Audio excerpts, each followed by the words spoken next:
Hi everyone, मैं Mohammad Aamir, faculty of राजकीय engineering college Azamgarh. हम लोग पाइथन लैंग्वेज प्रोग्रामिंग की लैब परफॉर्म कर रहे हैं। अब तक हमने दो लैब को परफॉर्म कर चुके हैं, लैब 1 और लैब 2 को। पहली लैब थी कमांड प्रॉम्प्ट से आर्गुमेंट को प्रिंट करना, नंबर ऑफ आर्गुमेंट कितने हैं। सेकेंड लैब थी आपकी मैट्रिक्स मल्टीप्लिकेशन करना था।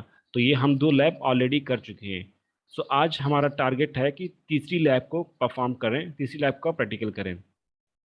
इसमें हम लोग पाइथन के केसीएस सब्जेक्ट कोड है केसीएस 453।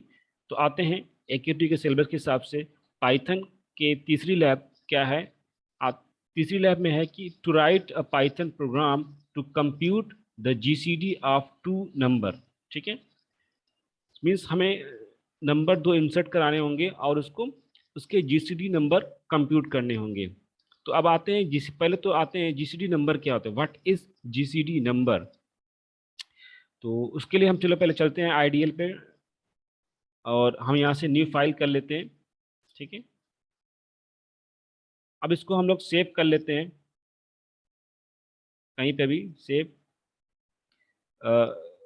lab03.py के नाम से सेव हो गया ये। आते हैं what is the GCD. GCD पहले जीसीडी डिस्कस करते हैं। इसका देखो जीसीडी का फुल फॉर्म होता है ग्रेटेस्ट कॉमन डिवीजर, मतलब दो नंबरों में से सबसे बड़ा नंबर कॉमन हो जो दोनों नंबर को डिवाइड कर दे। ठीक है, इसको आप कह सकते हो ग्रेटेस्ट कॉमन डिवीजर। और इसका एक नाम आता है HCF, highest common factor. HCF मतलब अगर आपको कहीं आ गया कि जीसीडी फाइंड कीजिए या एचसीएफ फाइंड कीजिए, दोनों चीज सेम होती है, हाईएस्ट कॉमन फैक्टर या हाईएस्ट कॉमन डिवीजर भी कह सकते हो, हाईएस्ट कॉमन फैक्टर भी कह सकते हो, ग्रेटेस्ट कॉमन फैक्टर भी कह सकते हो, ग्रेटेस्ट कॉमन डिवीजर भी कह सकते हो। अब ये समझते हैं होता क्या है।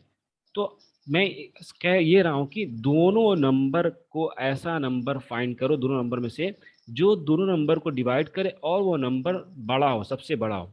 ठीक है, एग्जाम्पल के तौर पे हम लोग ले लेते हैं 8 नंबर, मीन्स N1 ले लेते हैं 8। ठीक है, 8 ले लेते हैं और N2 ले लेते हैं, N2 लेते हैं आपका 12। दो नंबर है। अब इस नंबर को हम लोग चेक करते हैं दोनों में कौन ऐसा नंबर है जो दोनों को डिवाइड करता हो। तो यहाँ पे लेते हैं जीसीडी। जीसीडी नहीं लेते हैं अभी, केवल डिवीजर लेते हैं, डी लेते हैं डिवीजर। तो क्या ए दोनों को डिवाइड करता है? यस, दोनों को डिवाइड करता है। ठीक है, डी बराबर 2 लेते हैं। क्या दो दोनों को डिवाइड करता है? यस, दोनों को डिवाइड करता है। बट ये ग्रेटेस्ट नहीं है। अभी चेक करते हैं। अगर डी बराबर 3, डी बराबर 3, क्या 3 डिवाइड करता है? नहीं, नहीं करता है। दोनों को नहीं करता है, दोनों को करना चाहिए। 4, यस 4 करता है। ओके 4 करता है। डी बराबर 5, डी बराबर 5 नहीं करता है। 6, 6 एक को करता है, को नहीं करता। 7, 7 नहीं करता। 8, 8 करता है बट दूसरे को नहीं करता है। ये आपका जैसे किसी एक नंबर से ज्यादा नहीं जा सकते, या तो N1 से या तो N2 से हमें पीछे ही नंबर से चेक करना होगा। तो डी बराबर ये डिवीजर आ गया, मतलब इन दोनों नंबर को डिवाइड करने वाले कॉमन नंबर 1, 2, 4 हैं। ठीक है, अब इसमें ग्रेटेस्ट कौन नंबर कॉमन डिवीजर है? 4 है। तो इसका जो आंसर आएगा G C D is equal to 4 answer आ जाएगा। तो अब देखो हमने क्या किया है कि नंबर को हम डिवीजन चेक कर रहे हैं कि क्या वो एक से डिवीजन हो रहा है कि नहीं हो रहा है। दोनों नंबर दो से डिवीजन हो रहा है कि नहीं हो रहा है, i+1 के किए जा रहे हैं। तो आते हैं प्रोग्रामिंग की तरफ। सबसे पहले हमारा टास्क क्या होगा कि हम यूजर से दो नंबर को इनपुट कराएं। ठीक है, यूजर से दो नंबर को इनपुट कराएं।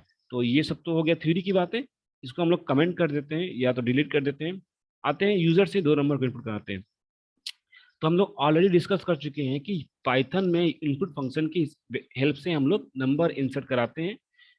हम लोग एक नंबर ले लेते हैं num1, मतलब नंबर 1 है ये। ठीक है, अब यहाँ पे इनपुट, इनपुट यहाँ पे कुछ हम लिख देते हैं, enter the first number, enter the first यार फर्स्ट नंबर। ठीक है, ये इससे क्या हो जाएगा कि आपका इनपुट आएगा। अब एक चीज मैं आपको बता दूं कि पाइथन में इनपुट फंक्शन से जो भी टर्मिनल से आएगा, कीबोर्ड से आएगा, वो एज अ स्ट्रिंग होगा। ठीक है। तो अब इसी बात को हम लोग यहाँ पे अभी चेक करते हैं कि सर जो कह रहे हैं वो सही कह रहे हैं कि नहीं कह रहे हैं।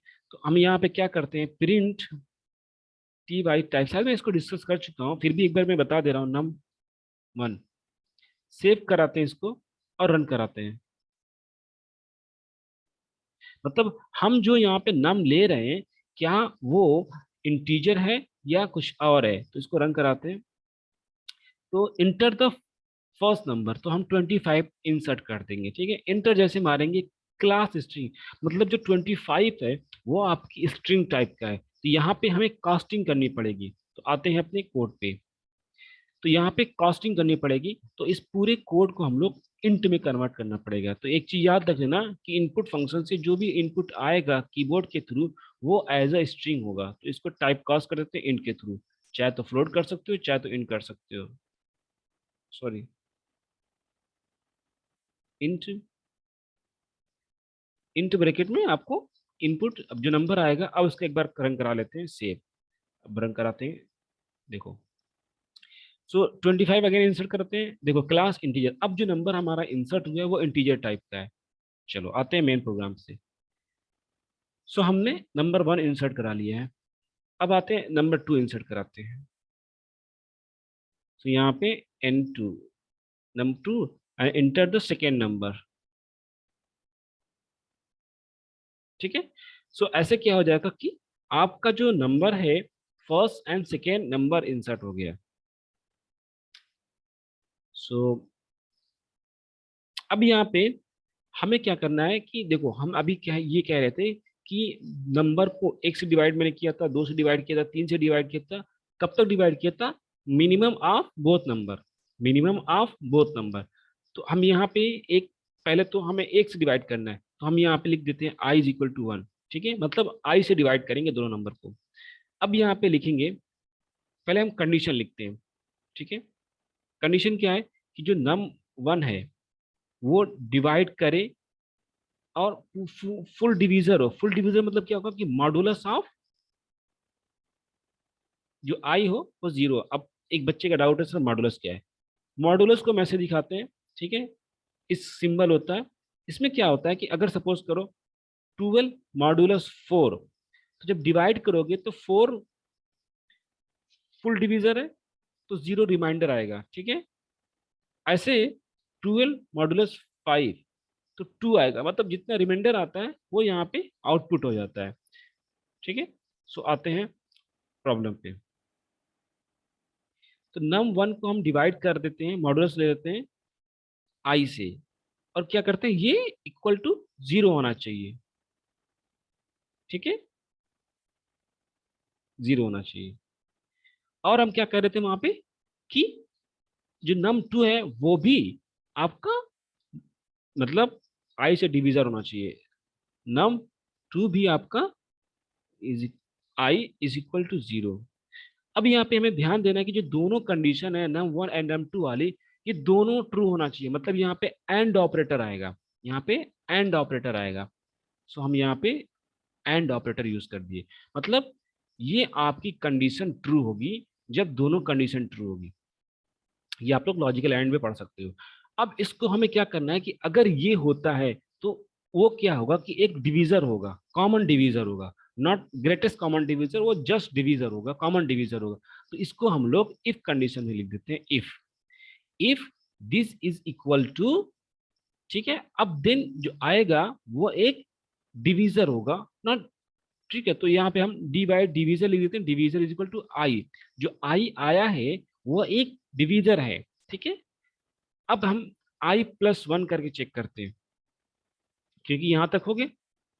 अब हमें ये एक नंबर पे चेक हुआ, अब हमें आई बढ़ा के चेक करना होगा, तो उसके लिए हमें लूपिंग कंसेप्ट यूज करना पड़ेगा। तो अब यहाँ पे हम लोग लूप लगाते हैं। अब लूप कैसे लगाएं, कैसे, तो हम लूप लगा देंगे, वाइल लूप लगा देंगे, क्योंकि हमें नंबर ऑफ एलिमेंट पता नहीं कितनी बार लूप चलाना, तो वाइल लूप लगा देंगे।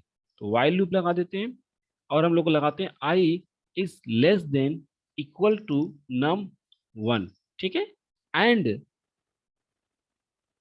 आई less than equal to num to.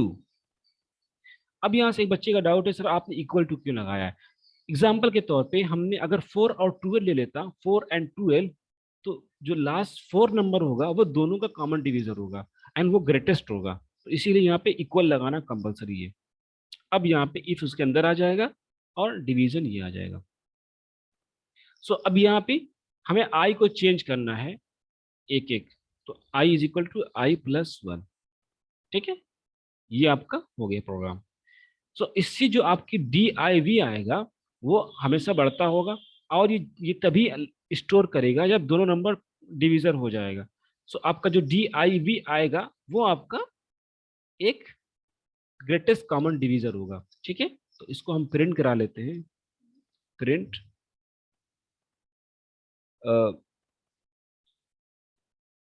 GCD, sorry, GCD of 0 and 1 is true. ठीक है, डॉट फॉर्मेट